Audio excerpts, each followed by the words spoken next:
Hello, hello. Hi. Okay, yes, we're good. Welcome to another Thursday, another Rose Guns Days episode. Uh, I was cutting it close today, despite being super ready. So we're good. Everything's finished. I even have my content warning timer running. Hell yes. So yeah, no need to panic. Everything's good.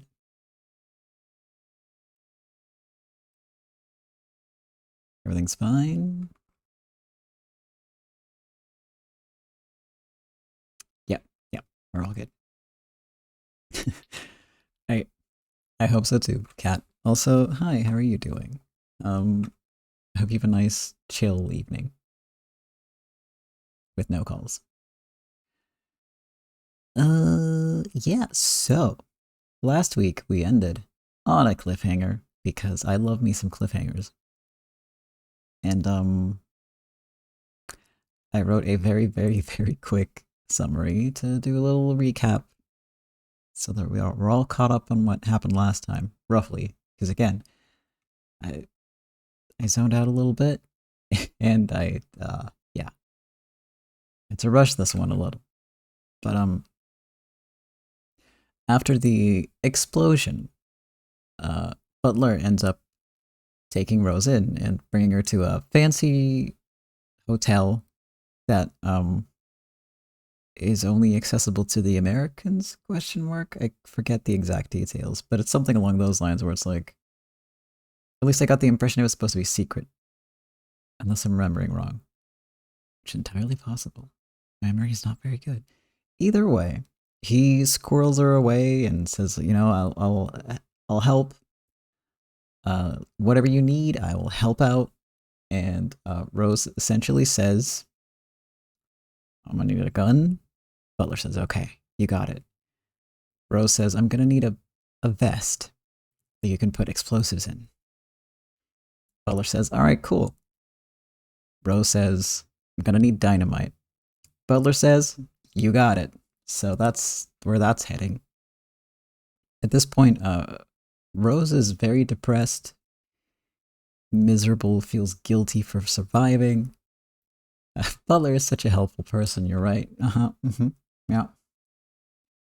I'm still mad at him, but not important. She essentially decides that the only way to take Caleb out is to take herself out with him by blowing them both up. Yeah. Thankfully, Leo somehow makes his way into this hotel and manages to talk Rose out of it, out of her funk, and get her some confidence back and remind her that the entire Primavera crew supports her because she has like the right idea and they need her to be the leader rather than just, running into the fray trying to get killed essentially. And we love him for that. Then some spicy scenes happen and they made me cringe. So there's that. We also get some backstory for Leo and what he's been up to in the past years during the war. He helped essentially train a militia, and they had to abandon them because they were recalled, and he ended up in a war prisoner camp. Right? Yep. And it was all a big mess, basically. And he feels guilty for having to abandon these people before they got to reclaim their freedom, essentially. And I think he kind of hopes that at some point he can go back and help them. So now we know what all the foreshadowing last season was about. And while all this is happening, Caleb makes a phone call to Butler and is like, "Hey, hey, we're still not seeing any results from you American guys. What's up with that? I'm gonna be real pissed if nothing happens." And Butler's like, "Haha, yeah, we're working on that. Yeah, we're definitely working on that." Meanwhile, plotting with the Americans to try and find Caleb as soon as possible and just take him out. Because they are not planning on actually helping him. They just want the money and his death. They just want him out of the picture. And yeah, it's maybe more money would have done it. I doubt that somehow. There's a hunch. They did settle for that half of 100 million quite easily. And they could have had the full 100 million. So, you know, half 100 million. Listen, I don't do numbers, okay? If you've been keeping track, you know what I'm talking about. Do the math yourself. I'm sorry. I'm just getting some background music here because it got really quiet in my room.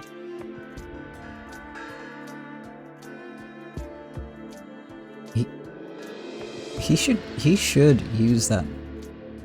Was it 50 million?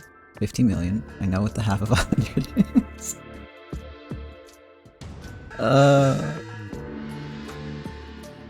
Math is suffering. He should just take what is left and run. He also shouldn't because he sucks and I want to see him suffer. So I want to see him get his just desserts.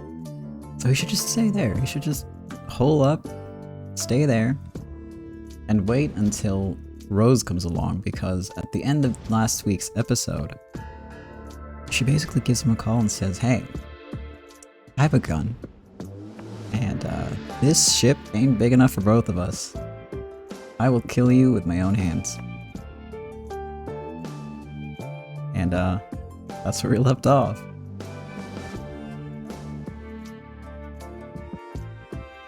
That is where we left off. This is March, that's not accurate. September, let's go. Now, before we go in,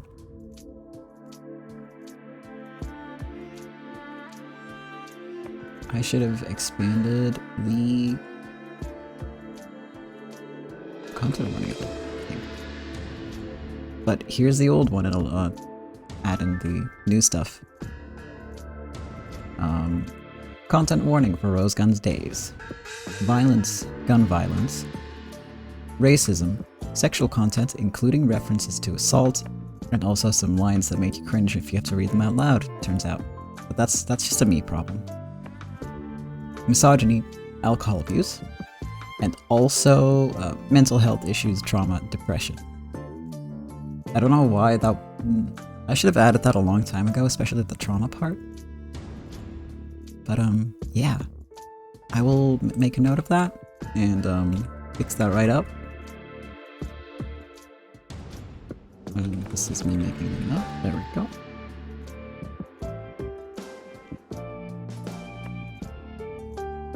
So I'll keep track of that so it's more accurate from now on. Because keep in mind, I've not played this game. I do not know where the story is gonna go, so I can't give super detailed warnings or accurate warnings. It's just the whole collection that I update as I go, which I have been forgetting, which I shouldn't have. Although, if there is a need for additional warnings, I do put them in the YouTube descriptions. So if any of this stuff is like stuff you're worried about, but you still want to experience the story, go to my YouTube channel. And if there is a need for additional warnings in the specific episode, they will be there in the description. Because I'm much better at keeping those up to date. I mean, much better, so... yeah, now you know what the deal is with that. That's all my preamble done, I believe. Yes. Very short preamble today. Oh me.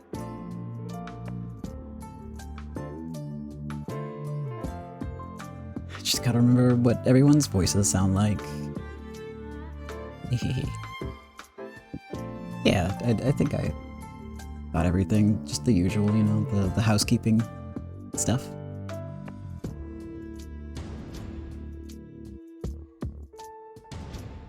Okay, So, you have come back alive. Yes. Throwing away my life would be the same as throwing away my responsibility as a dragon. I have a duty to live and guide my countrymen.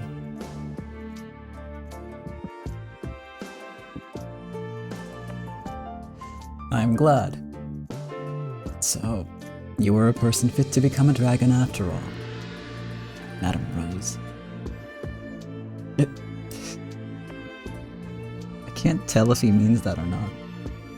I cannot tell if he's sincere or not. Major's a mystery. Great. So there's no need to test her anymore.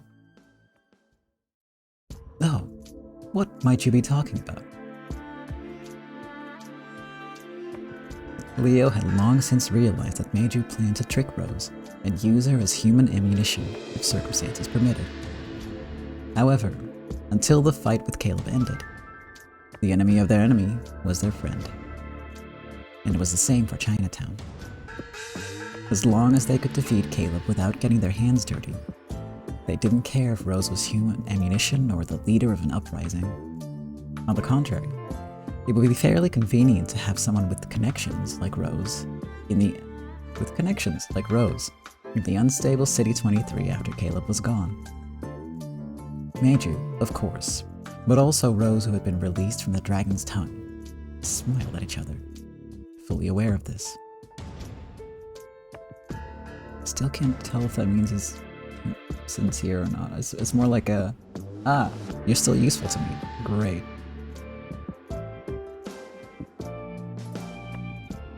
We'll fight to save the society of our countrymen. I must express my sincere gratitude to you for keeping us hidden here until now. There is no need for thanks. We are fellow friends living in City 23. If I can do anything to assist you, please say so whenever you wish. Of course, there's a lot of strength in Chinatown that we'd like to borrow. Yes. I promise the day will come when you'll be glad you placed us in your debt. With those words, Rose was planning ahead for what would happen after they defeated Caleb.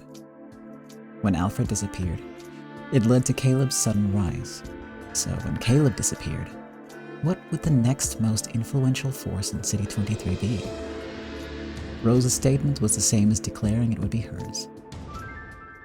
Major couldn't help but feel that her words showed that she had been reborn as a true dragon in a short time. Such a short time.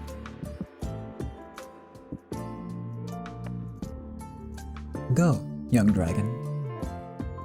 Take the sapling of unrest that the Japanese have sown in this city, and pluck it as a Japanese person yourself. Yes.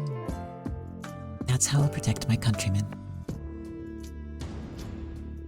And how I'll take responsibility for the dragon's ideals we Japanese have taken up. And your new hideout? Captain Butler's given us the perfect guest house. Of course, Chinatown will not spare its support, but I have just one condition. And what is that? I would like to hold a conference, including Captain Butler as well. Both the American Army and Chinatown couldn't war openly with Caleb. They could only fight a war by proxy, using Rose as a figurehead. However, neither side could afford to have Caleb do as he pleased any longer. Primavera was trying to take advantage of that weakness to get support from both the American and Chinese forces. Rose, with her serious gaze, didn't notice. But that smoking man, who'd probably given her a few hints, was playing dumb behind her back. On the face of it, trying to get support from both sides would be extremely convenient for Japanese interests. From Chinatown's point of view, all they had to do was watch and profit while Rose and Caleb fought. There was absolutely no need to risk backing one of them up and getting their hands dirty.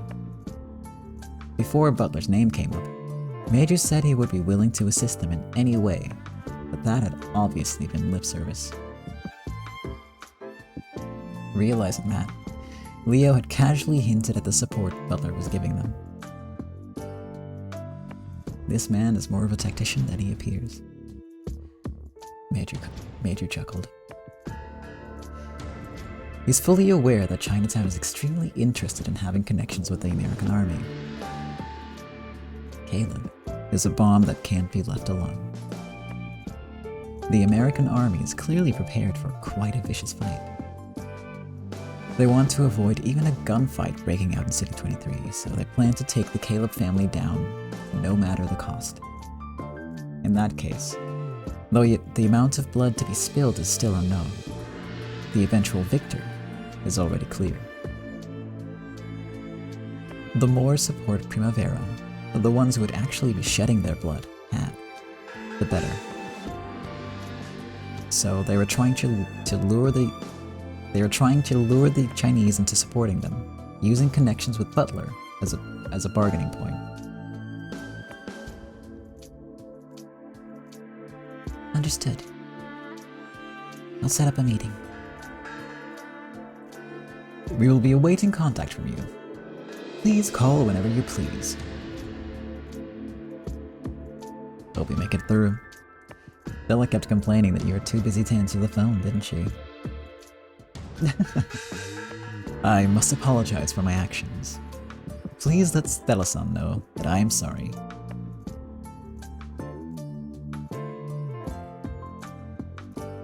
Thank you for everything. That's all for now. Rose and Leo bowed and left. Richard and the others were already waiting for them below. They left for the new hideout Butler had offered them. Words are hard today. Are you sure about this, boss? Wasn't their status a previous trump card for us? A precious trump card. I can't read today. What is... Letters. Almost as bad as numbers. Trump cards exist to be played. The time has come to do so. I thought that even if Primavera wins, it would be best for us if they were exhausted by a difficult fight first. For now, the enemy of our enemy is our friend, but they will eventually be our opponents in City 23. Shouldn't we refrain from any excessive support and take a wait-and-see attitude? Strategy is about foreseeing the future and making your move. The sudden rise of Primavera would be just as much of a threat to Chinatown as Caleb's sudden rise. However, Maju's bold plans actually welcome such a development. Favors are like investments. If you throw your money down when it's still a baby chick, your payoff will be large when it finally comes. No matter how fierce a beast is, if you give it food while it's young. As he pet the iguana on his shoulders, Maju's eyes narrowed and he laughed. Then even if it grows a body larger than its owner, it will come over, wagging its tail when you stretch your hand out. A fierce man-eating iguana. Yup. I guess that's how he trained it. It's Meryl. We haven't seen her in so long. Oh no. Oh no, it's Meryl.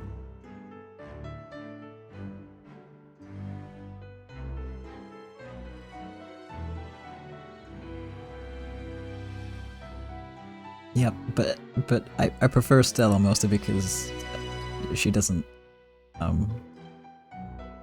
require me to do weird things with my voice.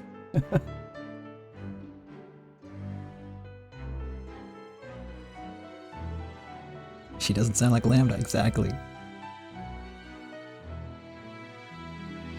God, I actually kind of forgot what she sounds like.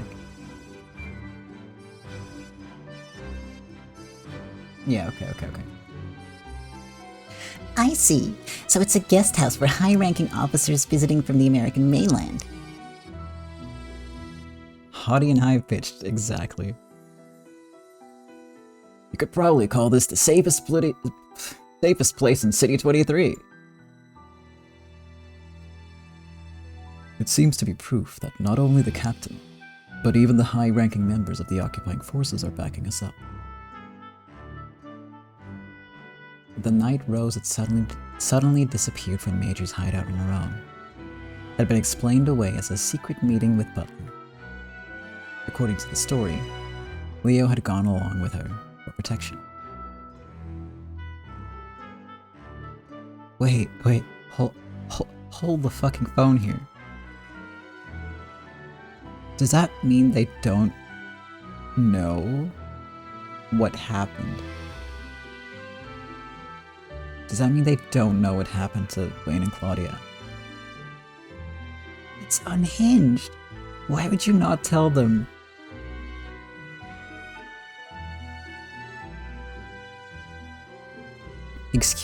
What?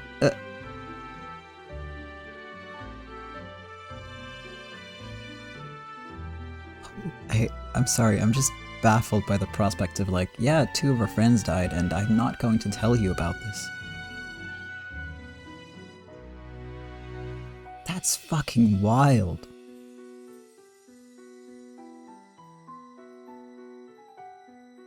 Well, look, the thing is, we know that they died in the explosion, supposedly, right?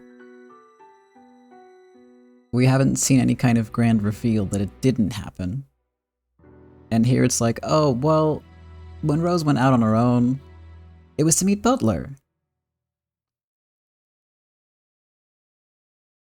You know, nothing happened.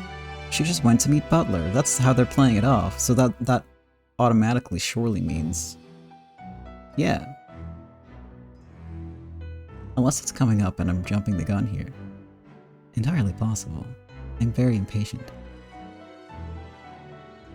It's not true, I'm very patient, just not today.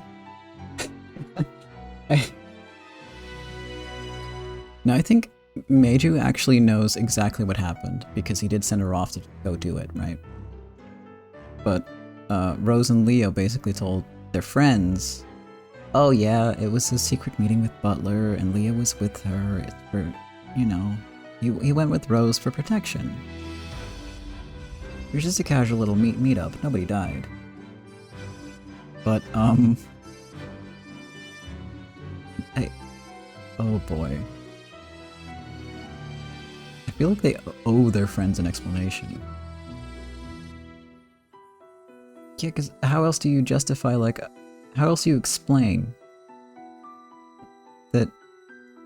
I'm so confused. Let's keep reading, because then we'll find out. If I just keep rambling about this, we will never find out.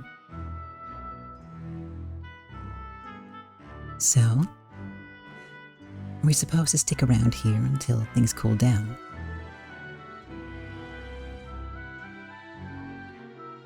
Let us hear what you have to say, Rose. Please have a seat, everyone. Rose has something important to tell us. Sure. Let's hear what she has to say. So, is this big news something you already know about, Leo? Yeah. To Rose, it's a very important topic, and a very important decision she's resolved herself to take. But to us, it just means break time is over.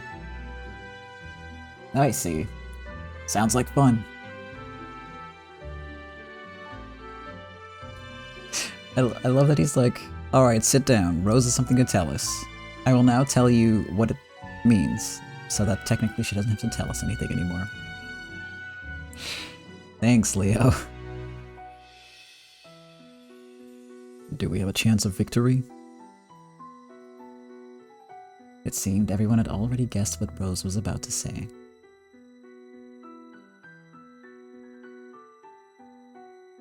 Captain Butler and Major-san are going to support us.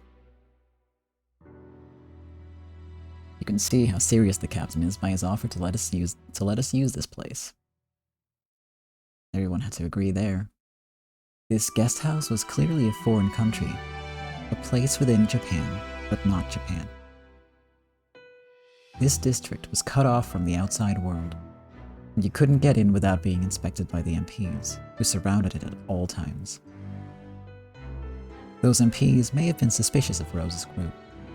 However, thanks to the powerful pass Butler had given them, the guards were forced to welcome them with a graceful bow, and were even forbidden from inspecting their luggage. That's a safety hazard. Holy shit. It's a good move by Butler if he can make them do even that. Inside the district were various establishments needed for daily life, including a shopping mall.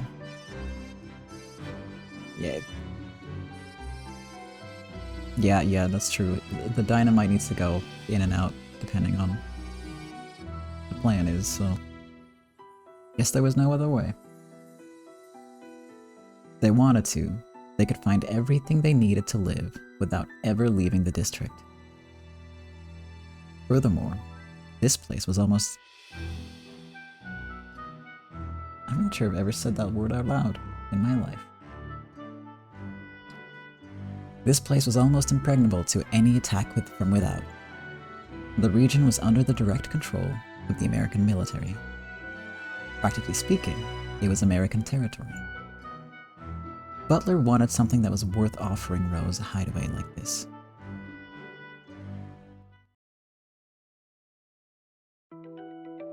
Yeah, I've never said that word out loud.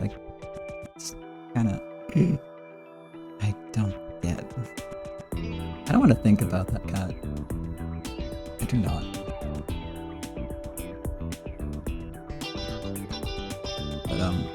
But, that's one of those things from being,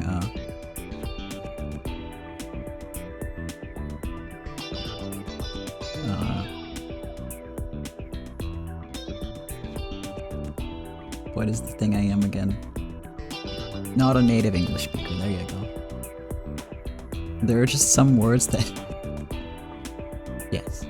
There are some words that you just don't ever need to use. Like, you know them, you've seen them written down, you've heard them in conversation, you know, like on TV and stuff, you've never had to actually use them yourself. So it's interesting experience. Like, it's such a hyper-specific word. Like, it immediately brought a fortress to mind for you, so just goes to show, I guess, that there's a lot of words out there.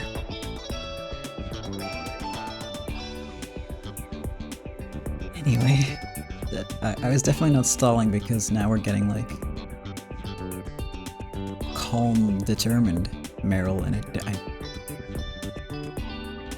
I can do it fine if I have a little gear up time and she's, like, yelling excitedly. If I have to do the voice and it's like calm and quiet, it gets really difficult. Well, they're fighting, aren't we? With Caleb.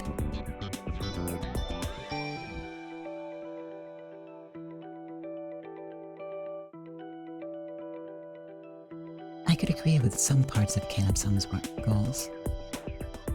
We have to change the current situation to save our countrymen. That's a wish I share. However, the means he used were not something I could support. Caleb's methods were too forceful and rushed, and they actively went at the cost of the people he was trying to help. That's right. And, as a result, he's only made our countrymen suffer. Exactly. Thank you, Rose. It seems Caleb's son thought he could gather $100 million and bargain with the occupying forces for that special offers window, but... Caleb's overbearing attitude didn't endear him to the higher-ups in the occupying forces. At this rate, Caleb's son will surely cause a large incident in the city. Caleb repeatedly threatened Butler with violence if the deal was delayed, and considering his methods up till now, he would probably go through with that promise.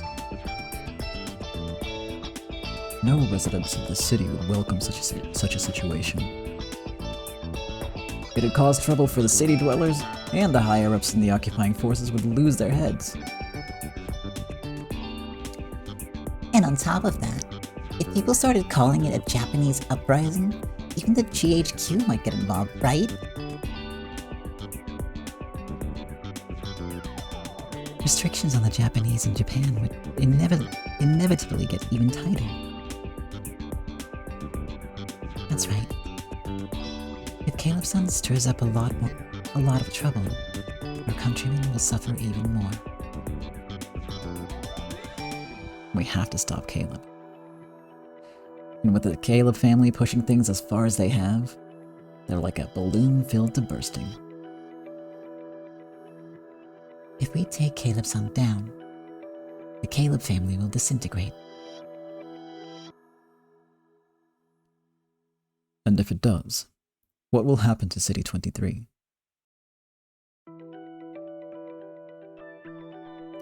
Who's gonna rise to power now? Like, what happened after Alfred was taken out? This time, Chinatown might start calling itself the ruler of City 23, right? It isn't just the Golden Dragon Society of City 22 we have to worry about. There's the Bashanban in City 8 to the west, and the Castrioni family diagonally in City 7. If you go across the river to the east, there's the Satomi Alliance in Chiba.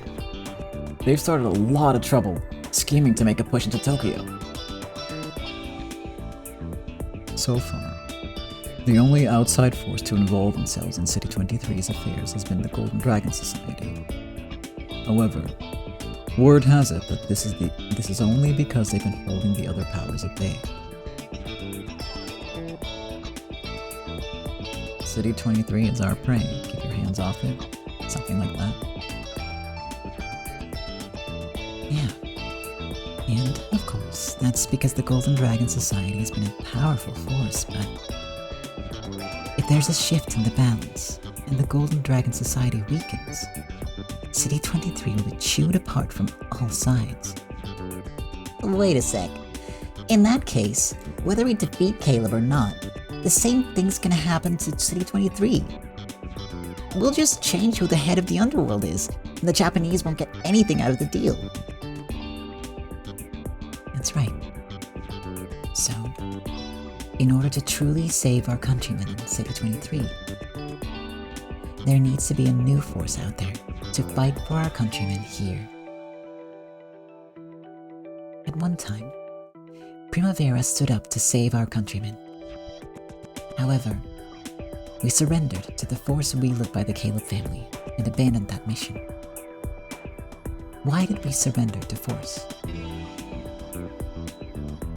Because I had an emotional aversion to brute force, and I turned my eyes from it, unable to face it head on. No matter what your goals are, once you've abandoned them, they're nothing better than cheap talk. So I must, Primavera must, obtain a strength that will allow us to never abandon our goals again. So right here, one more time, I will proclaim Primavera's revival as an organization that will bear the brunt to protect our countrymen.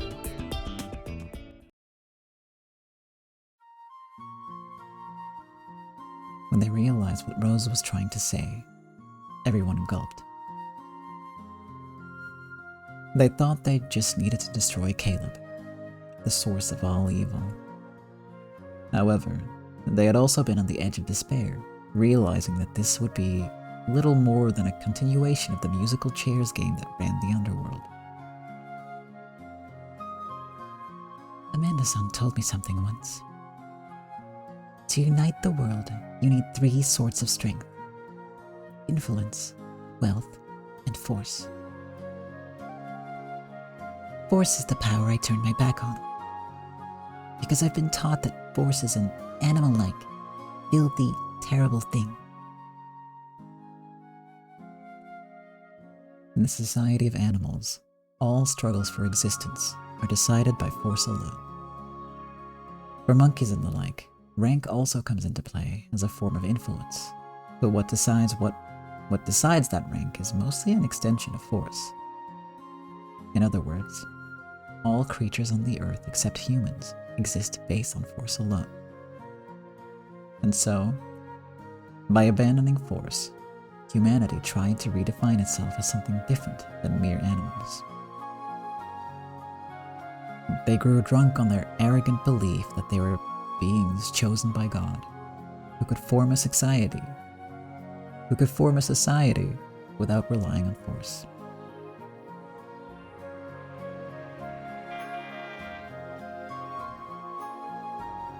However, even humans are nothing more than animals living on this earth.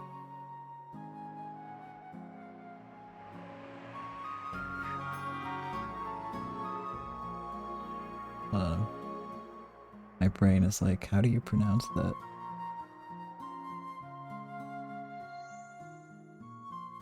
Again, English not my first language. I think I remember. Yeah, eating and excreting, fighting for dominance, with making children as their ultimate reason for existence. Because of their arrogant history of discriminating between humans and animals, they have ended up turning their backs on force, the truth that affects all creatures on the earth. So thank you for the help. There are some who understand that truth and others... Wait. If there are some who understand that truth and others who turn their back on it, then the latter group has no hope of victory.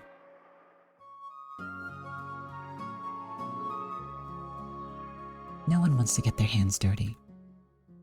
I can't stand to even watch violence.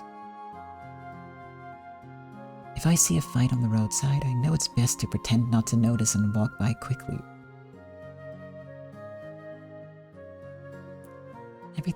Everyone thinks that, and so they've let those with the power of force gain control, making a mess of the city.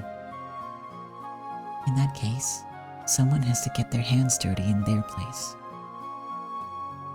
Someone has to arbitrate the dispute, and someone has to treat an unreasonable enemy with firmness. Someone needs to stand up against forces that no one wants to deal with, to bear the brunt and get their hands dirty. And that means understanding force. We need someone to voice their ideals for their countrymen's sake, not for personal gain, and who can carry out any sort of force without fear. And I'm announcing my candidacy for that position. I want to get my own hands dirty and fight to save my countrymen. However, my power alone isn't enough. I need allies. I'll carry a gun myself if I have to, so please, everyone, lend me your strength. After saying all that in one burst, Rose slammed her hands down on the desk and fell silent. That's all she had to say. In other words, she was asking them to entrust their lives to her, asking whether they could die for her ideals or not. She couldn't force them, so she couldn't say any more. Leo had already offered his life, but he chose not to take the lead in saying that now. If he voiced his support for Rose, the whole scene would feel like a setup, and it might push people into agreeing when they hadn't really made a decision on their own. If it came to a war with Caleb, everyone would have to arm themselves with guns. It would mean a struggle of life and death, certainly not cheap talk. Their opponent was the Caleb family, the powerful group that had united the City 23 underworld. The occupying forces in Chinatown had promised to back them up, but they probably wouldn't do anything to help in a life and death situation. They would be challenging the Caleb family's hundreds of troops back from the front lines, with a mere 6 people here. I think maybe Rose should have mentioned that, you know, there used to be 8 people. And if you're gonna be like, hey, I need you to lay your lives on the line for me, 2 people have died already. Maybe, you know, maybe bring that up.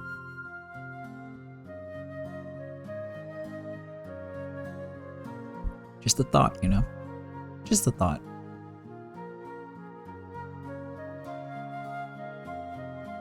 No one could answer immediately. For a while, there was a silence so deep that you could actually hear people gulping.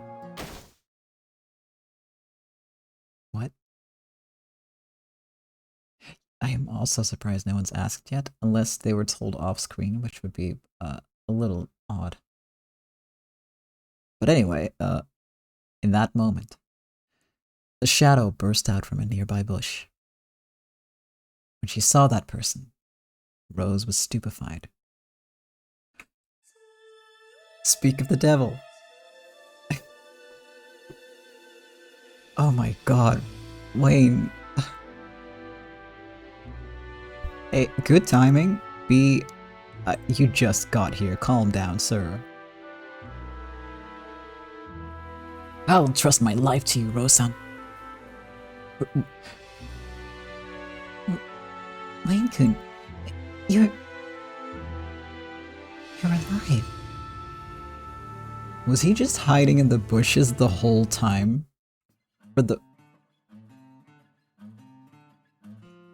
Hold up. What took you so long? How's the wound? I'm perfectly fine. Claudia should be good after a little time in the hospital. Really? Huh? Huh? They all knew. They all knew the whole time? And he's just been sitting there in the bushes? Oh, what the fuck?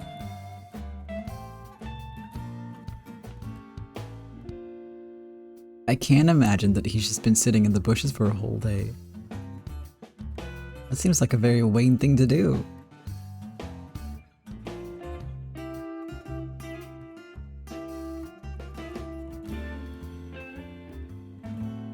On that night, when Wayne saw the grenade, he grabbed Claudia, ran like mad, and dove into the sea.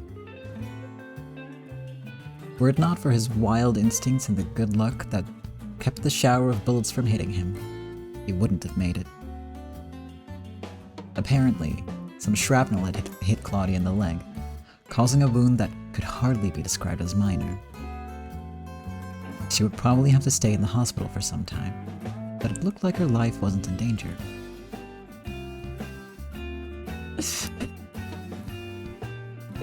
You would expect the MPs to find him, and apparently, Wayne had also been captured by the MPs and released, thanks to Butler.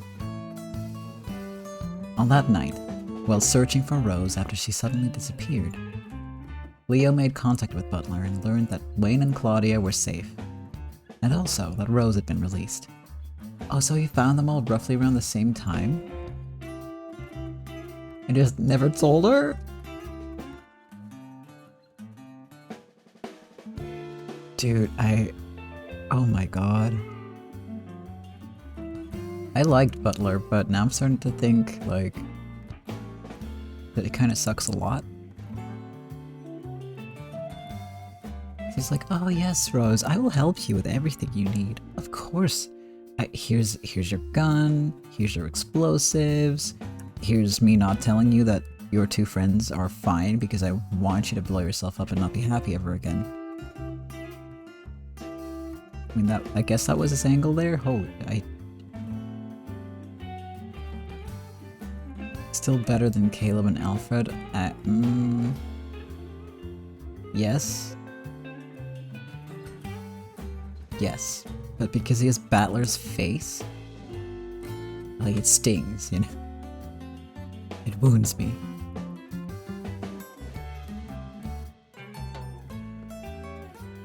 And Meiju did the exact same thing, right? Just, like, walk her into her depression, sadness to get her to make a move. So they're on equal level, I think. They both suck. Yeah.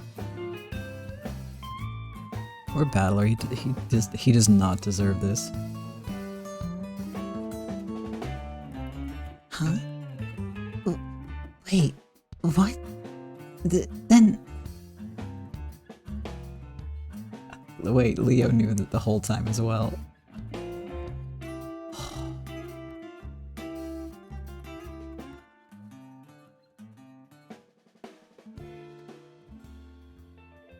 Last night, well, it was a pretty serious atmosphere, you know? I just didn't have a good chance to mention it. Leo scratched his head and played dumb. Are you Leo?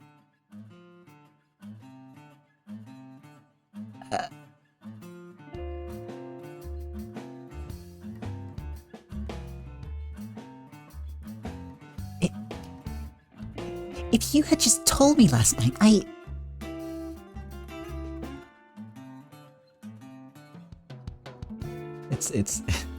It's the return of the poogie.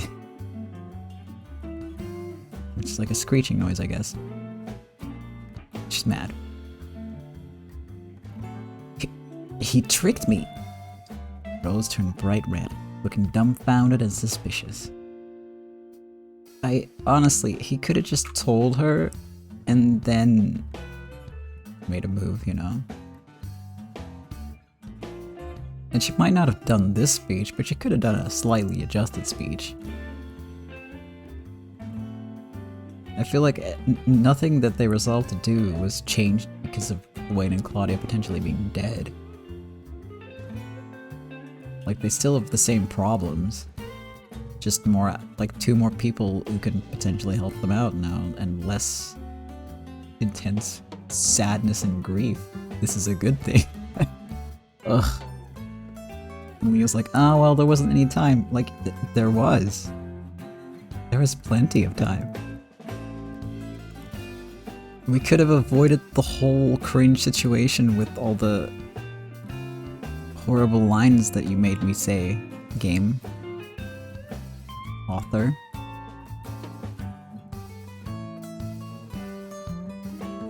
I really don't think that there's any justification that you can make that makes it okay to let her think that her 2 friends are dead.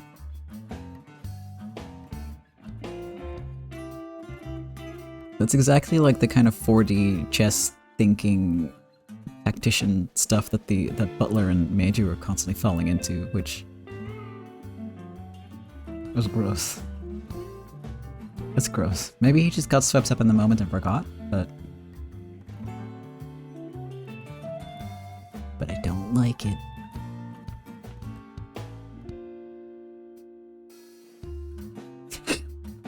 okay, hold on. Stella with the real question here. Wait a second, wait. Were you just waiting in that bush, listening to Rose talk? Oh, these 2, I love them. He probably wanted to jump out at the good part and look cool. The hell I would. I got here right when Rose-san was talking about something important, so I tactfully waited for it to finish.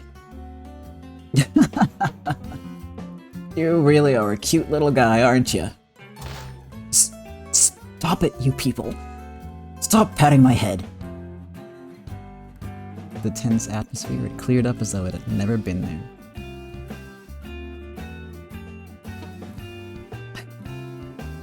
Was it because everyone loved Wayne? Maybe that too, but there was probably more to it.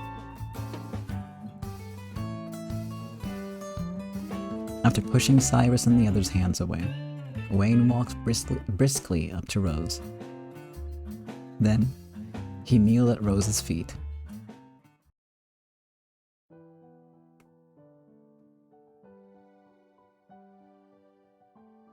Rosa, even though I swore I'd offer my life to you, I ran away at your most troubling moment like a coward.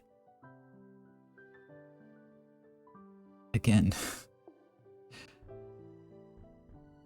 you didn't run away. I was the one who didn't have the necessary resolve.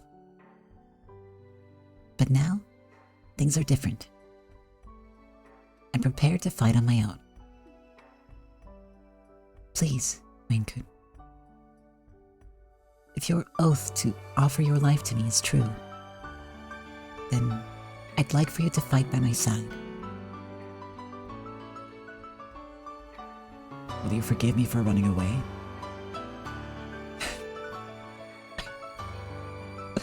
Wait. Wayne, please, I'm trying to be serious here. God. I'm gonna fucking cry. Oh, he's so cringe, it makes me cry.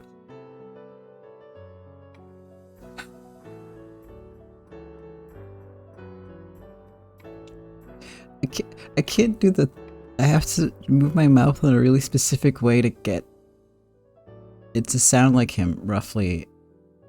And I cannot. I'm laughing at it too hard to do his voice. This is so stupid. Oh, what a clown. And I say that lovingly. I'm not dunking on him, I swear. I'm definitely dunking on him. Again. It will not. This is just gonna keep happening. Okay. Okay. I can, yeah.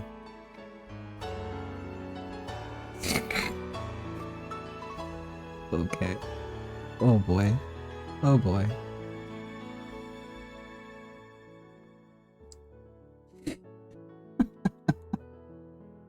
It's such a stupid... Oh my god. Okay. You believe in the power of cringe? Oh, wow. You know what? You're onto something there. Just lean into it, you know? Embrace the cringe. Be one with the cringe. To thine cringe self be true. Channel your Mad Dog Wayne energy. Oh no.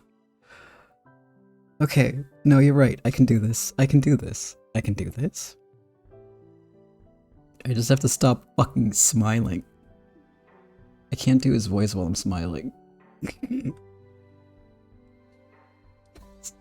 I just... Ugh. Okay, okay. Who the fuck says... How is he real?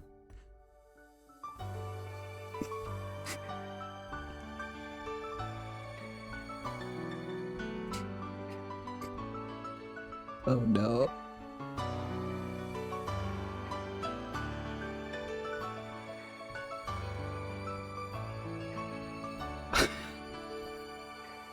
I'm struggling. Do you think he'll write it on a Christmas card? Ugh. Merry Christmas, Mad Dog. Oh, he would. I think he signs like everything, just Mad Dog Wayne. Or just Mad Dog, you know? Will you let me be your mad dog once more? Okay, I did it. I did it.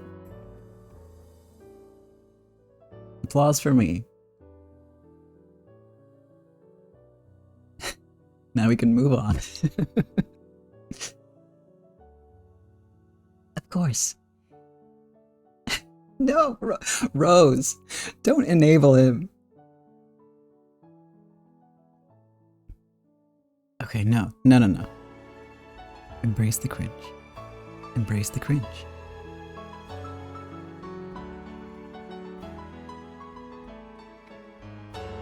Embrace the cringe.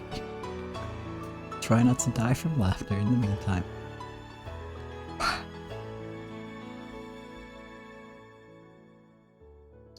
I can't. Oh my god. These two are something. Ugh. Last week was just me waffling like for 30 minutes over a single sentence because it was uncomfortably descriptive. And this time I get tripped up by all the Mad Dog stuff.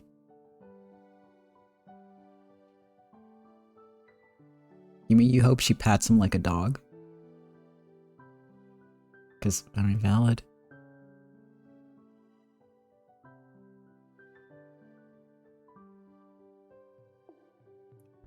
Mad dogs deserve petting too. Who's my good boy? Yes, Mad Dog waits you. He is a good boy. He's great in comic relief. I'm sure it's intentional. I really am. And it's incredibly effective. Hey.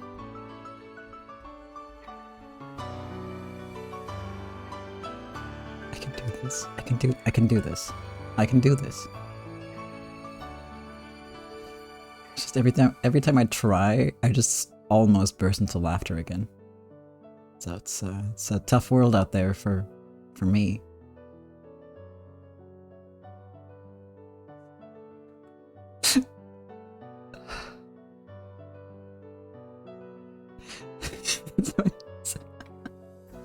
It's my trigger phrase.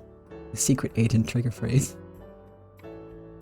Except the only thing it does is make me laugh.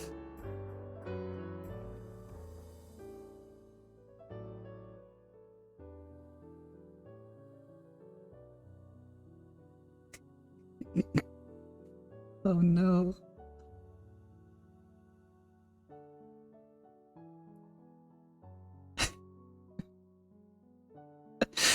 I'm trying so hard. I don't know how like professional voice actors and stuff and actors do this, because like how do you stop yourself from bursting out into laughter at stuff like this? How do you do it? I would love to know.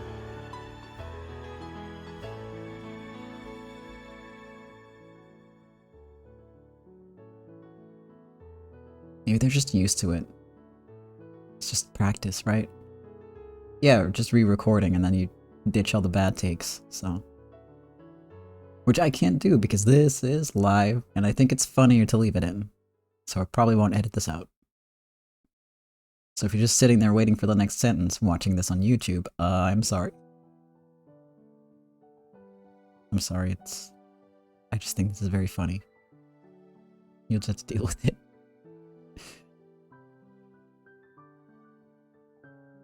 Okay. Of course. No one else can be my Mad Dog Wayne. I did it! I did it! Rose took Wayne's hand, the latter still kneeling. It looked like a noble princess, and a knight swearing an oath of loyalty to her. Was I supposed to take this seriously the whole time? Because he's waiting for a dog treat. This is the 4th time he's done this. And like, their friendship is very cute. I like it. But please, for the love of fuck, all that is holy, stop calling yourself Mad Dog. Please. Forgiven for his sin, and permitted to call himself Mad Dog, Wayne rose to his feet.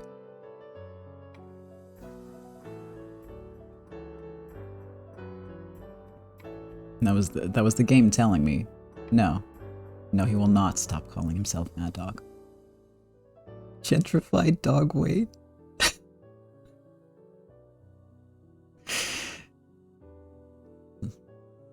Sir Mad Dog Wayne. Of course, you'll fight too, right, Leo? Dang. And I was planning to take all the coolest moments for myself too. Looks like I've got no choice but to join in. What are you gonna do? Sounds great. Let's take back our Primavera. Yeah. It's a perfect chance to pay them back for chasing us out of the club like losing mutts.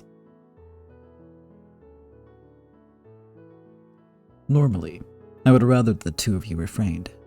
But it seems any attempts to stop you would be useless, correct?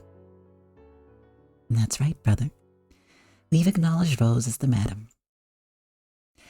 And that madam is telling us to fight. In that case, bring it on. It got a little intense. Rose, if you are going to fight, we'll fight too. Stella, Meryl, thank you.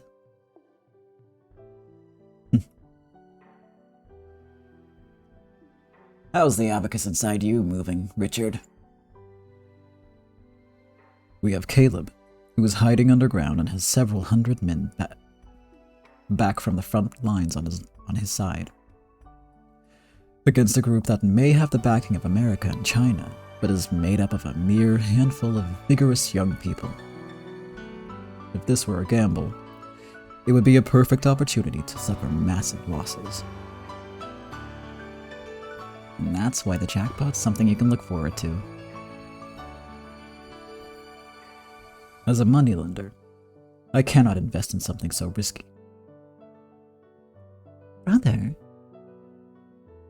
However, every now and then, a high interest, high risk, high return dream can make for an interesting diversion. Now that's what I call a man. if we're going to save our countrymen in Caleb's place, we'll need someone talented with money. We would like you to lend us money, taking into account what will happen after Caleb is defeated. And will this be done to aid the next generation? Of course. The ideals I strive for are something that ought to be passed down to our future countrymen, after all. I understand. I have no objections.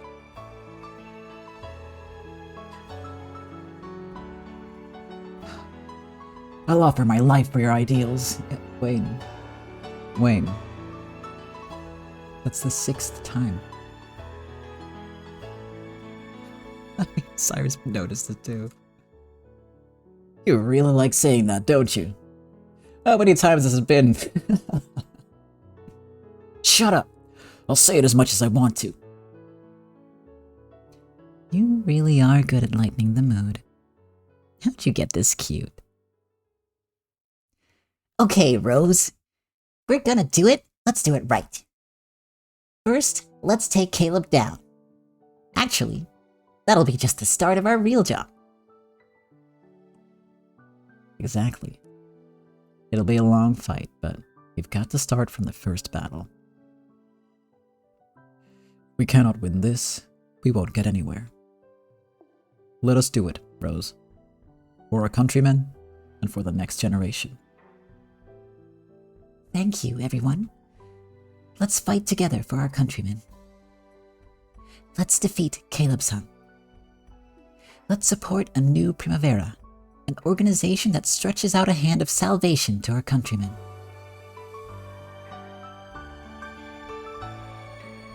That day marked the true birth of the Primavera family. Madame Rose clearly announced their position in the criminal underworld. The criminal underworld is unnecessary for good, ordinary citizens. However, it does exist, and there is always a battle for the top spot. If the citizens are tossed about by the tyranny of its ruler, then a good person must be placed on the throne. In that case, rather than trying to find goodness in the people of the criminal underworld, it's better to have a good person to rule over it.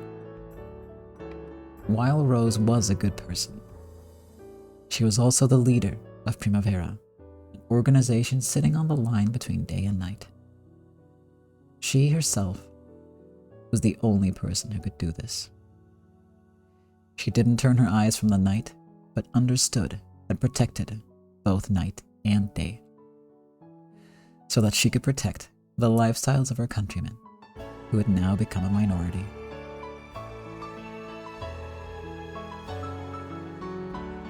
It's said that Wayne still hasn't forgotten the indescribable exultation of that day.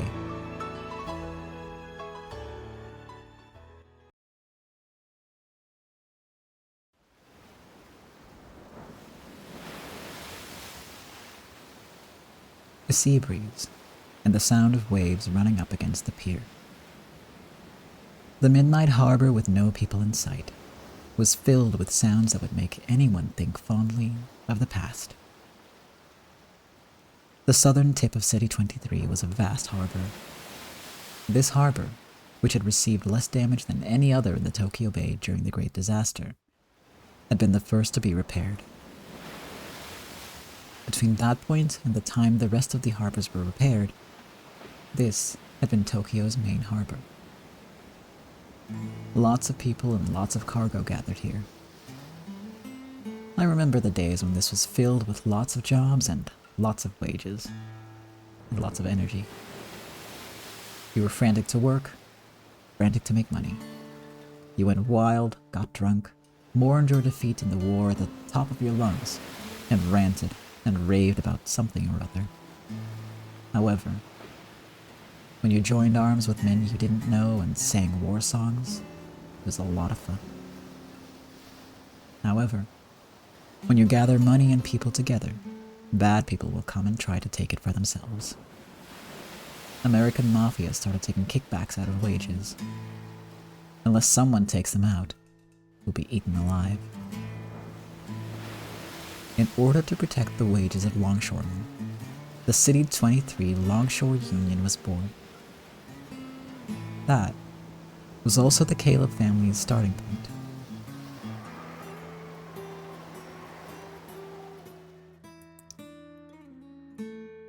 This beat-up apartment had been the very first base of the Longshore Union after its formation. It may have been Caleb's favorite spot. Even fearing assassination, and even after Rose's proclamation of war, Caleb still came back here from time to time. He believed this was the birthplace of the new self he'd made when he took the name Caleb.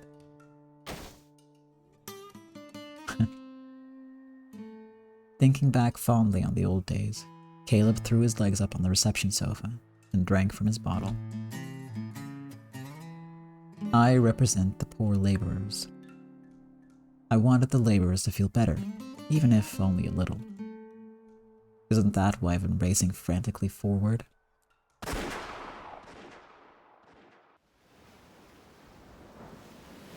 At that moment, the crisp sound of gunfire could be heard, but it was quickly swallowed up by the sound of the waves. After a pause, the sound of footsteps approached, coming up the outer staircase. It's done. Good work. Want a drink alone? No. Have a seat if you want. Okay. Miguel sat on the sofa across from him. When Caleb handed him a different bottle, they clanked the two of them together and took a long gulp.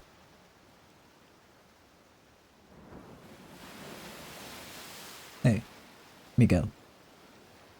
What is it?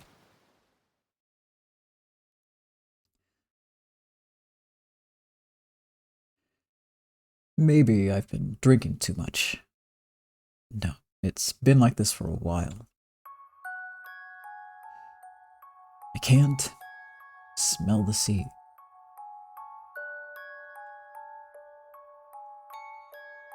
I suddenly get this feeling like smell doesn't matter anymore. I felt that before somewhere, but I can't remember where.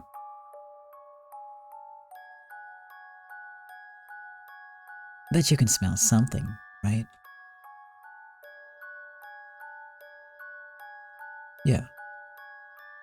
It's soggy, thick. A stupidly humid smell, rotting with a mix of sweat and pus and mud.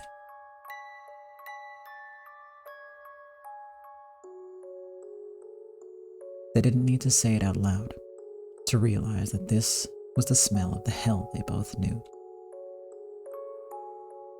They also knew the state a battle must be in once they smelled that smell. Even someone as slow as I am should be able to see what's going on by now. That's not like you, Caleb. I don't want to see your face like that. Forgive me. You can go if you want. Caleb shook his head bluntly. However, Miguel didn't stand up. Then, what will you do? I'll start by doing what I decided on.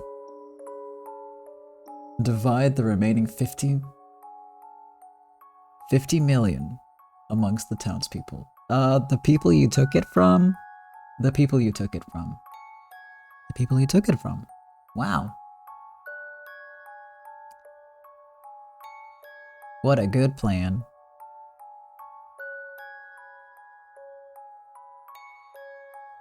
I guess I get.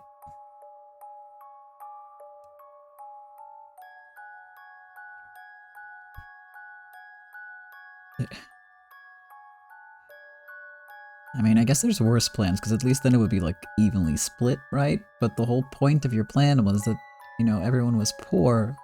So what do you I don't... Yeah. Musk would never give the money back. I don't... No. I'm not sure even that guy would believe himself to be like a good person, like Caleb does.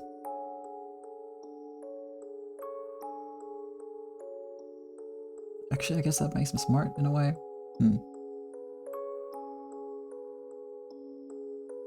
Well, no, not really. That's just established fact. Anyway. Caleb confirmed actual good person? Hold on a second. Hold on a second. I'll take back the 50 million we gave to the occupying forces. How? Oh, thanks, Miguel. How? That's obvious. I'll go into their headquarters and make them give it back. And if the money's all gone? If that happens, then it's Honoji all over again. I'll cut up all the swindlers, burn down the building, and slice open my chest right there on the spot. I don't really get what you're saying. I'm dumb after all. No. I don't really get it either.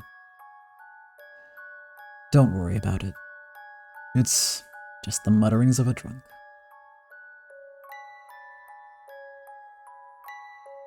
Will that end your war?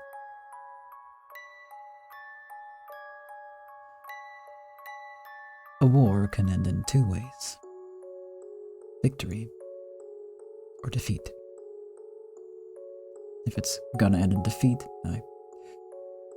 I want to die in a way I can accept. In that case, when that happens, I'll go to war with you.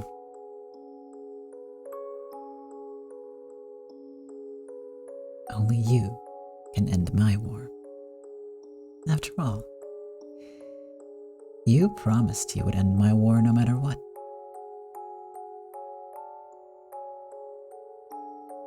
Forgive me. Making you join me for yet another losing war. I'm grateful. Now we have finally found a last battlefield to end our war on.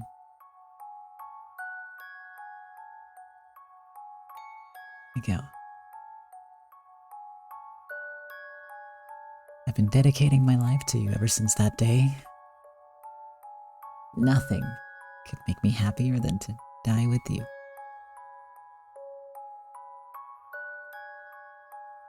Thank you. I'm glad to have you as a war buddy, willing to die with me. To fight together when the time comes. And to die together. There can be no greater bond between warriors. I'm glad, Caleb. What am I doing? So like a woman. Something hot was dripping from Miguel's eyes. As Miguel wiped them away several times with a bitter smile, Caleb grinned and stood up.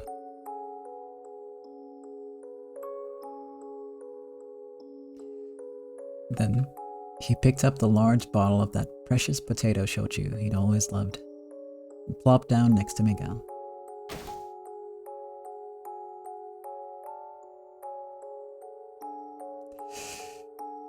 Now I feel like watching the sun rise with you again, for the first time in a while.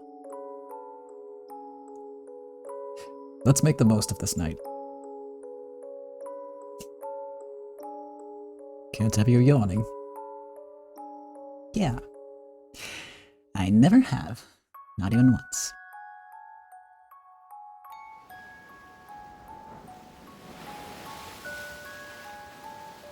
Wow, that was very heterosexual of them. Sorry to break that. I'm sorry. I'm sorry, but that I had to wait to the end of the scene to get that out there because I didn't want to like ruin it during. Because that was very well written and very good stuff. It's extremely gay, right? Yeah, and I would almost say I'm happy for them, but like they're obvious. This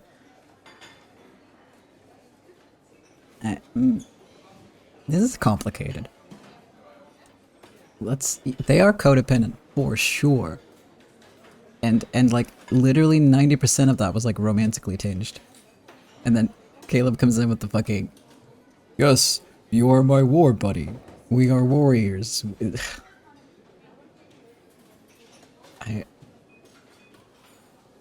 If you say so, bud. If that's what the kids are calling it nowadays, sure. I'm not up to date on my lingo, I'll be honest, but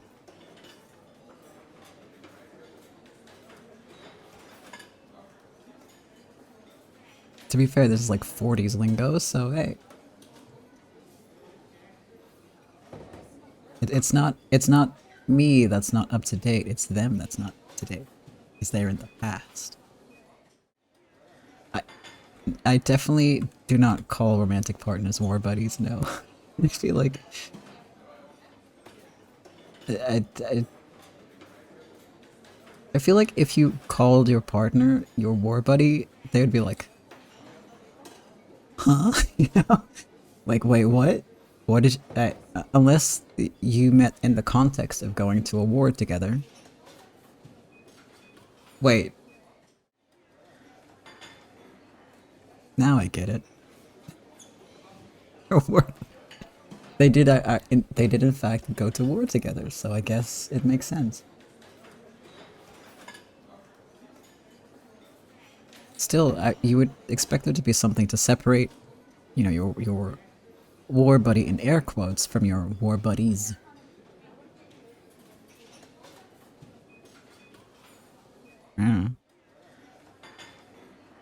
Anyway, that's where we are with that. Yeah, you would expect some other terminology for sure. It was a different time.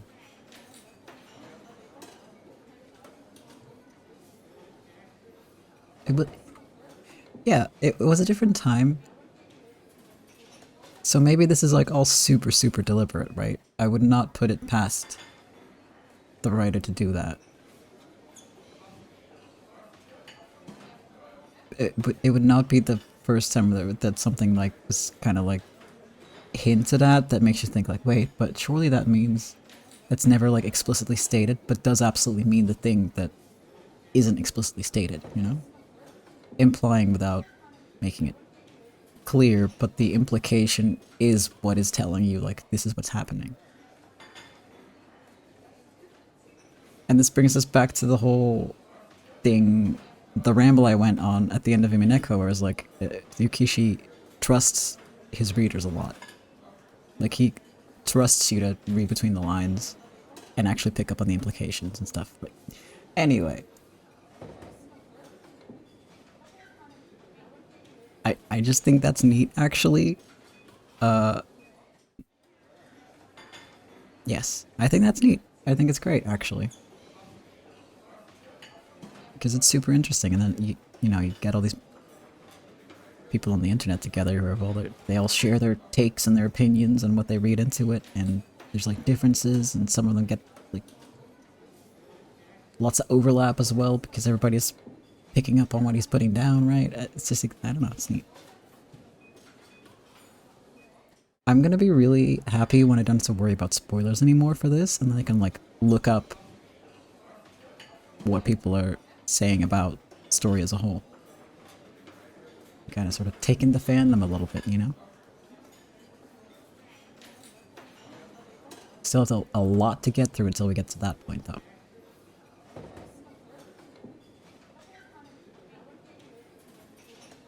Yeah, exactly. I do that for practically everything I get into nowadays. Like, I finish the thing, and then I go on a little fandom tour. And just, you know, I read the TV tropes page, I read maybe some Reddit. It depends, because there's some really weird little fandoms out there that have weird little hives on Reddit that I don't want any part of. You know, you do a little Twitter search. Well, you used to anyway. And then you can see if there's stuff you missed, if there's stuff that you picked up on that others didn't. It's always great. Anyway, here's Butler, our favorite, disappointment.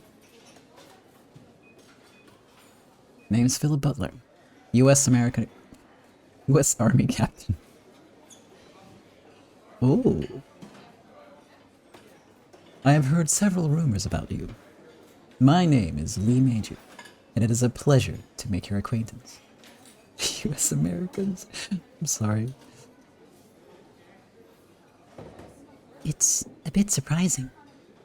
This really is the first time you two have met, isn't it? It certainly is the first time you've met face to face.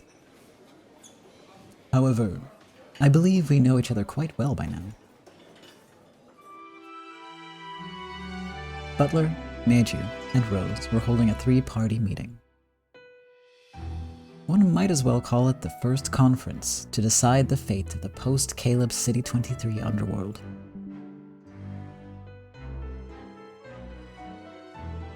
Twitch is having problems and disconnecting the chat occasionally, so if I miss anything, I'm sorry. I can't really do anything about it because it's not my internet that's the issue. Fun. Primavera would be backed by the occupying forces and Chinatown. They wouldn't lose. They weren't allowed to.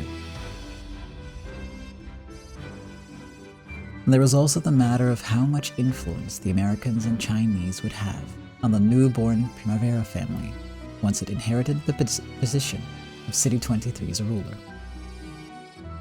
The struggle over that was the primary goal for both parties in today's discussion. After losing Japan as their common enemy, America and China had become great powers with different ideologies in the Pacific Cold War. Even the rulership of a single city on the edge of Tokyo was something they couldn't afford to ignore, for the sake of their reputations. Rose had Richard and Leo behind her head officers in charge of the pen and the sword, respectively.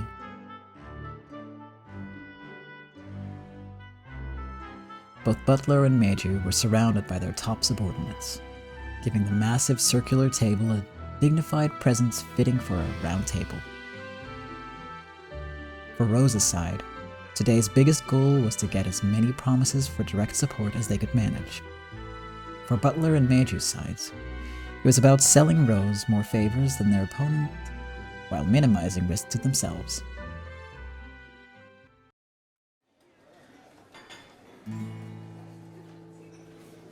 First off, I'd like to hear your plan for defeating Caleb. Ever since that failed assassination attempt, Caleb's son's been in hiding. Fearful of traitors, it seems he has kept his location secret, except to a few high-ranking underlings. So, how do we find him? As the American army run out of options, Chinatown will offer to gather as much information as possible. In that case, we'll promise to provide enough funds to buy a few of Caleb's chiefs. We won't let you be inconvenienced financially. If there's anything that can be resolved with money, just let me know. I'm very glad to hear that, Captain. Thank you. I hear you have about 50 million Japanese dollars of cash on hand, Captain. This is really quite gracious of you.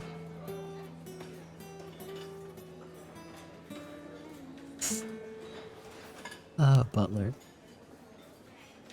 What's that you're talking about? Some Chinese joke? In that case, Chinatown will provide support regarding all things that cannot be easily obtained with money. Weapons, vehicles, information on hideouts. There are some things that the government offices of the American Army cannot do, but Chinatown can. You don't say. But there's some strengths we have. Some strengths we have because we're a government office. The outline of their roles was being established. Excuse me. Monetary assistance would come from the Americans, while underground support would come from Chinatown. They were using this day to clearly establish the areas of their support. In that sense, this was less of a conference and more of a bidding war to sell favors to the Rose family. We'll use your support as a weapon to find Caleb's son's hiding place and attack. Could we hear about your plan in a bit more detail? The rumors say that Caleb's son changes his hiding places frequently. We'll plan our attack to occur when he uses the hiding place that's furthest from Club Primavera. I see. So a plan of diversionary tactics, yes? Makes sense. So, you'll attack the club first. Club Primavera is a powerful symbol to us. It would be very natural for us to try to take it back. So, there should be slightly less danger of him guessing that it's a diversion. In that case, how will Caleb react? Madame Amanda is in that club. She is Caleb's woman. That's right. Given what we know about Caleb's son's personality, I'm sure he'll come to take back Amanda's son and the club. The Caleb family is in decline, and Madame Rose is the main figurehead for a revolt against them. If he just sits around after the club's been taken, his high-ranking subordinates will take it as a sign that he doesn't have the strength to retake it. After all, they'll all be aching to desert him. Caleb's son will have to retake it, not just for Amanda's son, but to preserve his union. There's gonna be a lot of guards in Primavera to protect Amanda, right? Will you really be able to capture it so easily? Those employed there still have a favorable opinion of Madame Rose. I'm certain that all of them will assist in this plan. Plus, we know every corner of that club should be able to recapture it in a single surprise attack. Once you recapture the club, Caleb will send reinforcements there. And we'll have those reinforcements trapped like rats. Trapped like rats? When they surround Club Primavera and start a gunfight, we'll have the police capture the whole lot of them. Ah, is that it? And if we block all the main roads, we should be able to completely cut off support to Caleb himself, right? I see. By making the enemy focus on Primavera, Caleb will be isolated as a result.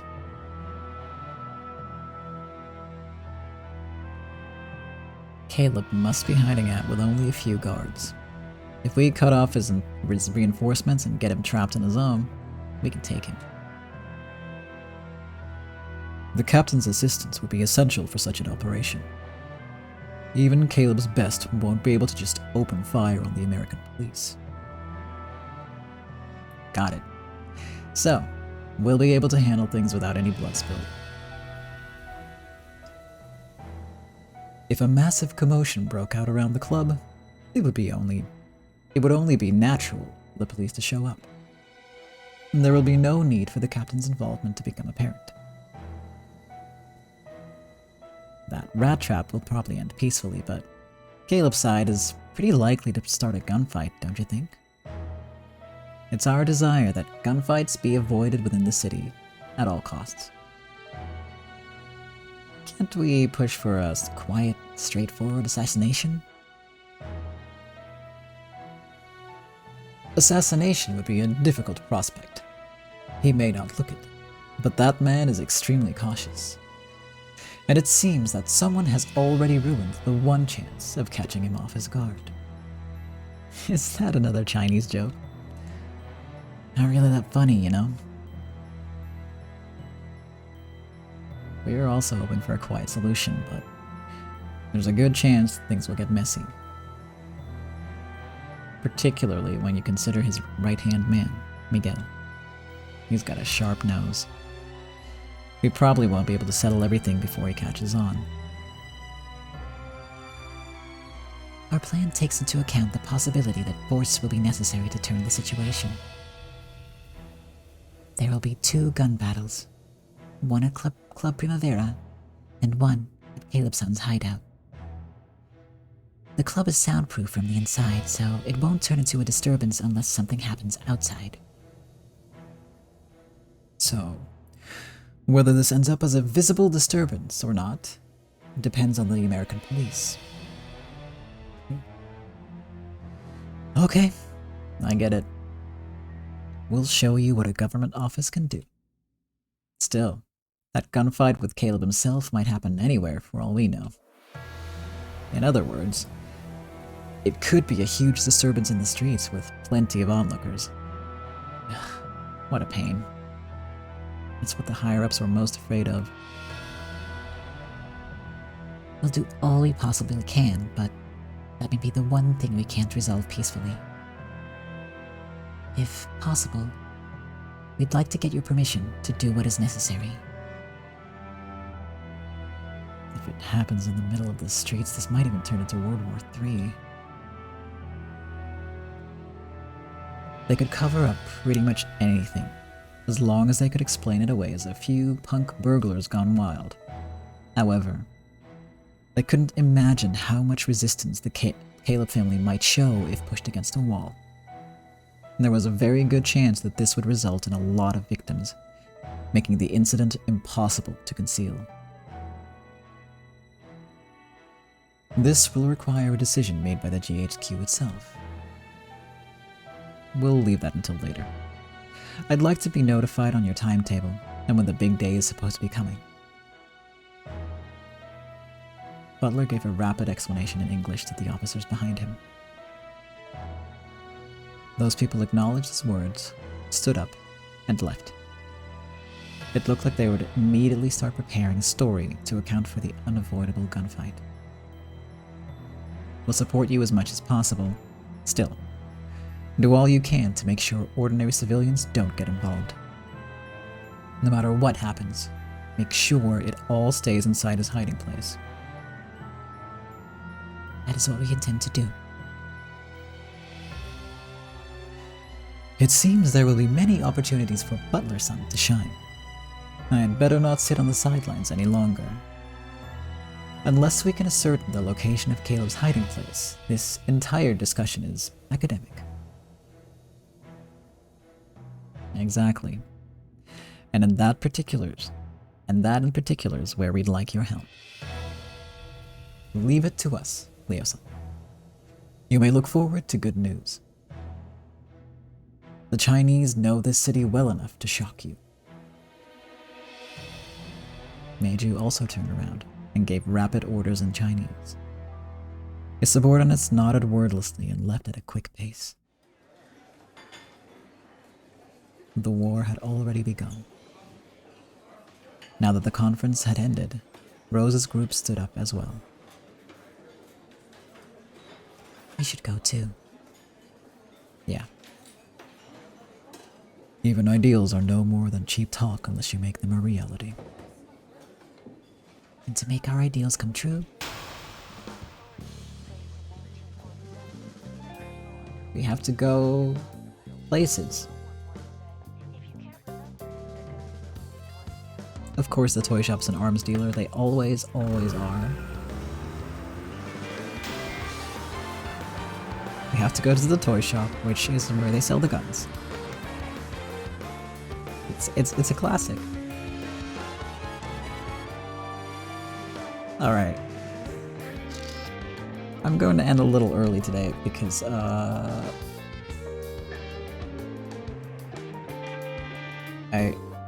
throat hurts. And, it's gonna get worse if I keep forcing myself, so I won't. I'm gonna be a responsible adult and not ruin my larynx, I guess. But, we'll be picking this up, and next week, of course, as always. Also, the main theme playing in the background, instrumental version. But yes, we will find out what is gonna happen next. How do I... Oh, I just hit the button. Normally I just hit the button. I did say it. Yeah, okay. Don't mind me, I just forgot how to close the game. Yep. Alright. Yes. Next week we find out what happens next and what is in that toy store. I mean, we know it's gonna be weapons, so. It's gonna be weapons.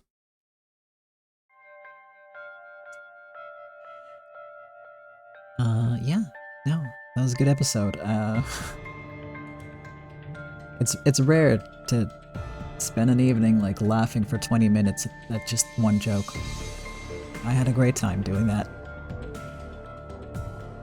Maybe she'll be able to exchange her dynamite for a minigun. I would love it if they gave her a minigun. I mean, I'm a pacifist. I am, but this is fiction, so go crazy. A leash for her new pet, Mad Dog Wayne. He literally, this is like the second time where he's just gone, I want to be your dog. Just completely straight-faced. I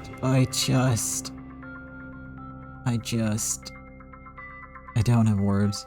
I don't have words for that. But God, it was funny.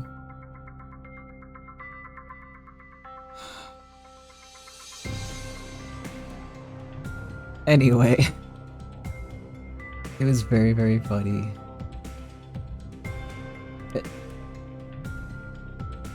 It is better than him calling himself a rat. Like, imagine if he was like, let me be a rat, you know? Or you're mad rat. Or it's, I don't even... He did step it up a little bit. So that's good. And that also... Because he was really on the rat train when he was basically, like, depressed and stuff. So it means he's doing better. That's good.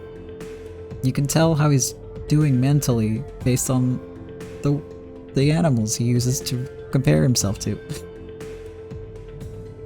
What a useful shorthand. He's more stable and madder than ever, and we love him for it. Even if I cannot say any of his lines with a straight face. But we made it through. We're here now. We did it. I did it. I'm proud of myself.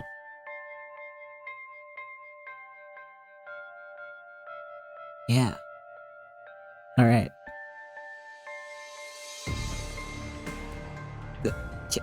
The faces he makes are so good as well, yeah. And I just... Let me be your mad dog is just... It's very like, I can be your angel or your devil, you know, the meme? Except I can be your mad dog.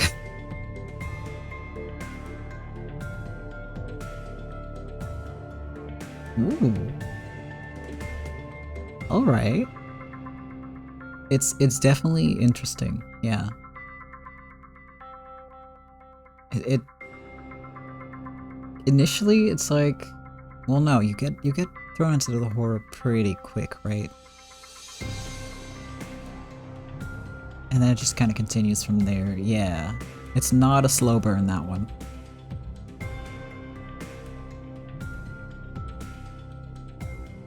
But yeah. I hope you're good with body horror, because there's a lot. And I'm very good with that stuff because I have no, I think I literally said the exact same thing like last week or something, but I have a fairly high degree of aphantasia. So I can like read really gross descriptions of stuff, doesn't really faze me. Because I can't imagine it easily, right? But there was things in this, in Iwahime, there were things that genuinely made my stomach turn. Like, that made me feel sick. So, there are also, you know, pictures with it. That does help. But I think if I was just reading this as a book, it would have had the same effect because it's just so descriptive. And I think the translation's really well done. That's also a factor, of course. Like, from what I can tell, they did a good job with the translation. Because obviously I'm not like super versed in Japanese, otherwise I'd be reading the original version, but yeah.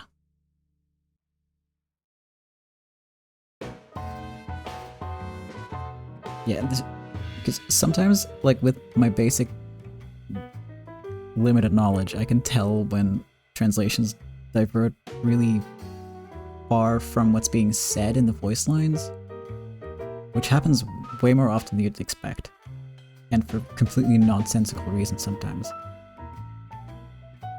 Sometimes a character will just say yes, and then there's like an entire sentence in English underneath. Like, what? But I just heard them only say yes. Where did you get these other words from? You know, that kind of vibe. In Iwahime, that doesn't happen. So, I haven't really caught them doing that yet, so that's good.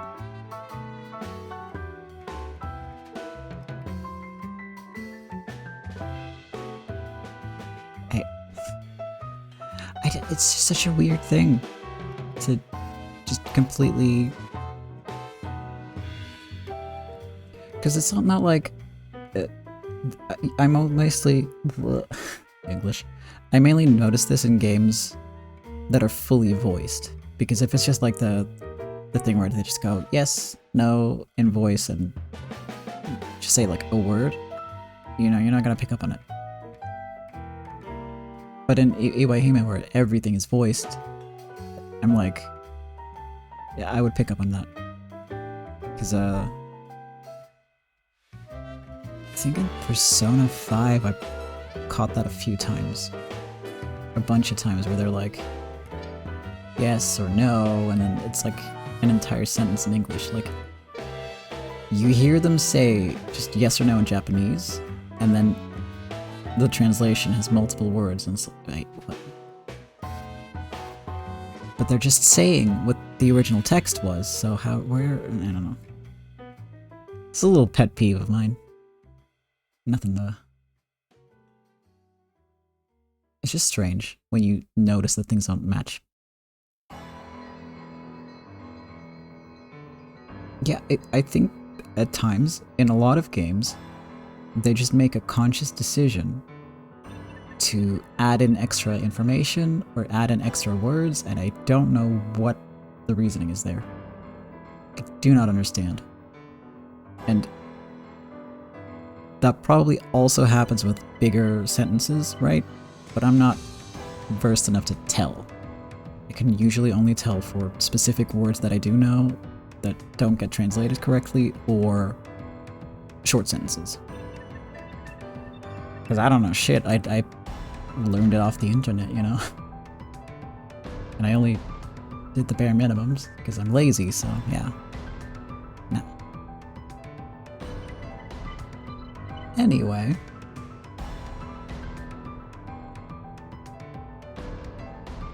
Maybe one day.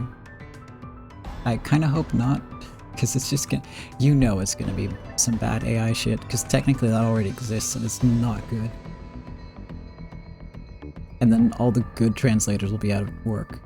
And then I won't get to read good, stomach-churning stuff like Iwahime again. So no. No thanks. I'll settle for the mediocre stuff, if that means getting the good stuff as well. As long as robots don't take over, I'm happy. I think that's like my life's sort of like... That's just my life's philosophy, right? As long as robots don't take over, I'm happy. Yeah.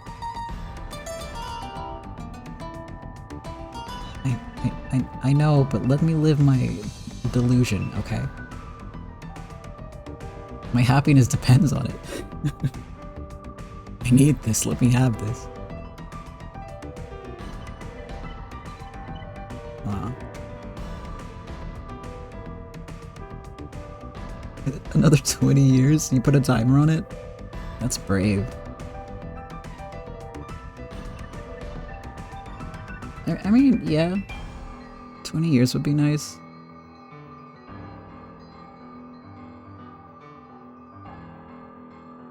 I really don't think it's gonna... You know what? I don't know what's gonna happen with the robots.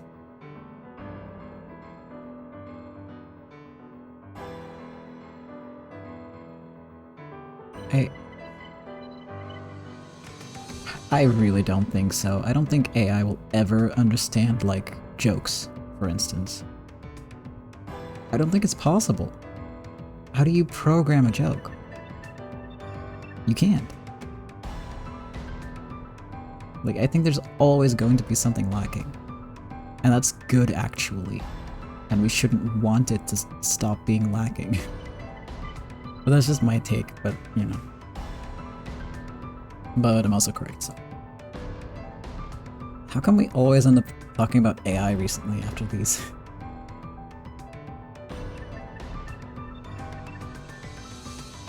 Yeah, that too, and like, they're never... Well, okay, I don't think they get joke structures, so I don't think you're ever gonna get proper jokes. But also the unfilteredness is simply not going to happen because of legal reasons, right? Like, the AI are already covering themselves constantly with, as an AI language model, I cannot be this and this and that, you know? I cannot say this. And any kind of dark humor is like, oh no, cheer up, because they're worried that they're gonna get sued. I think that's good. They should be worried. And we should be filtering them because it keeps them shit. Honest, it keeps them bad. We should keep the AI bad. That's my take. Oh no. No underground AI. No. You're not wrong. That probably already exists. Or it's like a pay extra, you know? Pay extra on the table and look at you the unfiltered pure AI. Yes. Now we're talking the same language. Like a monthly subscription. On top of your monthly subscription, right? On top of your monthly subscription to get some robot to say it all to you out loud. Or, you know, you pay per sentence, which some of the models use. It's ugh.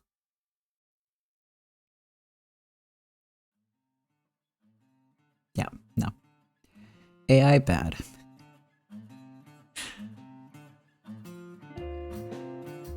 Yeah, actually, I think it's good that they're expensive because that makes them more prohibitive, really.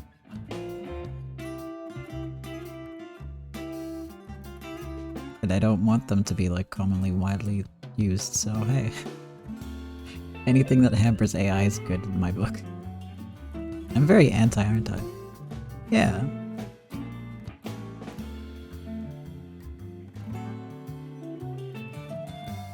Anyway. Technology is bad. It is. I would honestly throw it all in the ocean if so much of my existence didn't rely on it. And other people's existences too, of course. I'm not only thinking about myself here. But I think at the heart of it, it's not even that technology is bad, although yes, especially because of the environmental impact and... However, it's the capitalism that is bad. Because keep in mind, like, appliances used to last way longer, everything's just designed to break quicker, so that you spend more money on it. Because oops, the profits stopped when everyone had the appliance already, so nobody needed one anymore. Oh gosh, we better make them start breaking. It's the capitalism that's bad. So,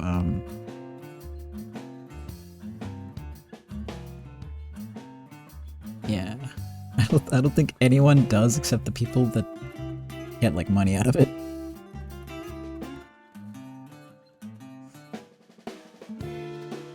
But yeah, if you've been around here for a while, you know that we love to say eat the rich here.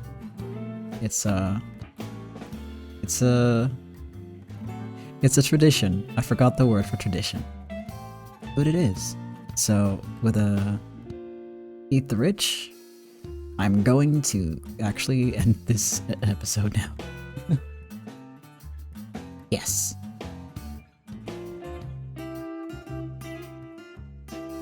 Yeah. Thank you so much for watching. Had a blast, as always.